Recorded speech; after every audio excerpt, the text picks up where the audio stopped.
Om Swastiastu, salam sejahtera bagi kita semua. Perkenalkan, saya Igusti Ayu Diantari Pratnyadewi dari Prodi Pendidikan Guru Sekolah Dasar Universitas Pendidikan Ganesha. Pada kesempatan kali ini, saya akan berbicara mengenai rendahnya tingkat penggunaan bahasa Indonesia di kalangan publik. Sebelumnya, apa sih itu bahasa Indonesia?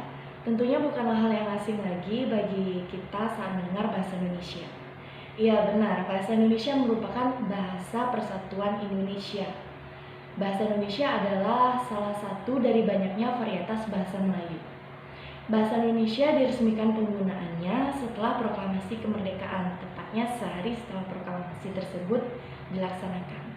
Lantas, apa sih fungsi bahasa Indonesia itu selain sebagai lambang identitas nasional Indonesia?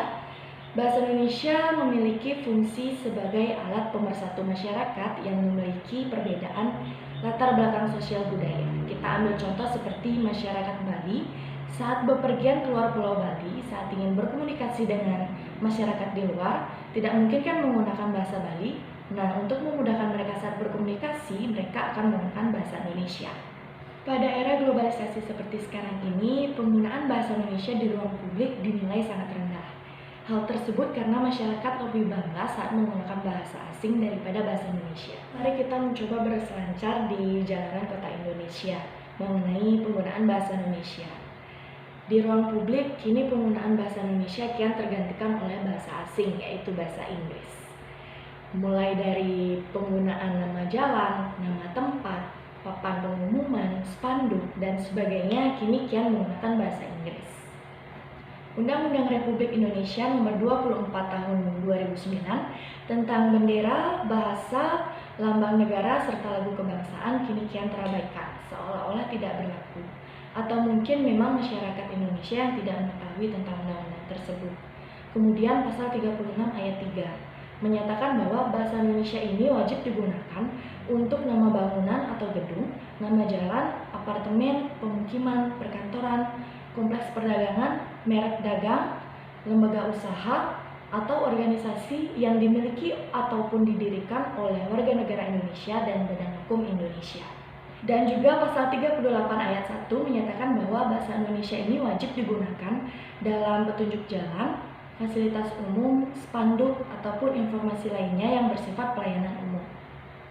Bahkan seruan pemerintah melalui Badan Pengembangan dan Pembinaan Bahasa menyatakan bahwa utamakan bahasa Indonesia, lestarikan bahasa daerah, dan kuasai bahasa asing.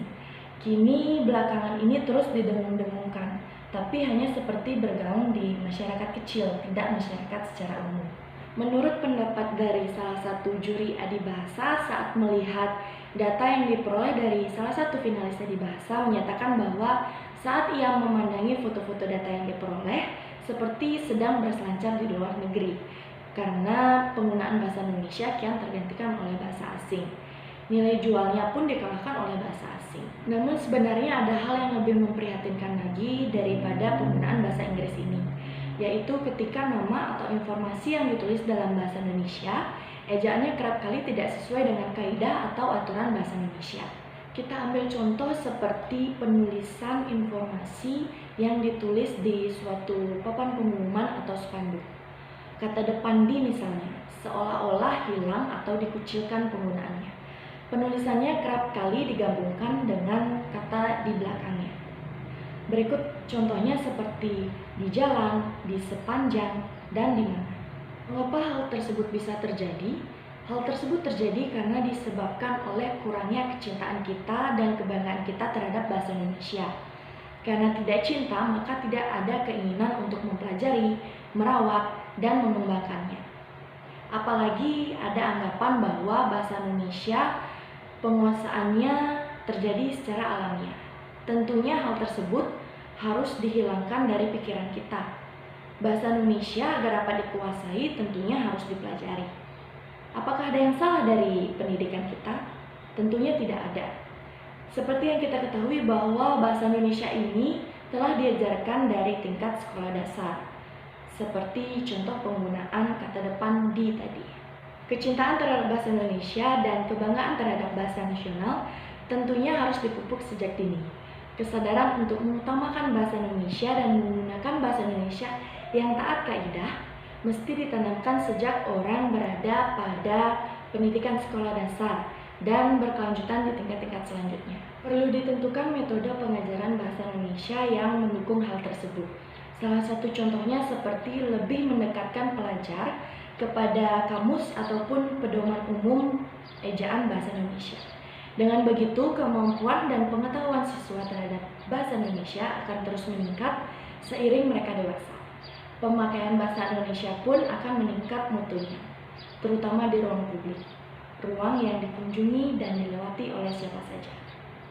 Baik, demikian hal yang dapat saya sampaikan mengenai rendahnya penggunaan bahasa Indonesia di ruang publik. Mohon maaf jika terdapat kesalahan kata. Akhir kata saya ucapkan terima kasih dan saya tutup dengan Parama Santi.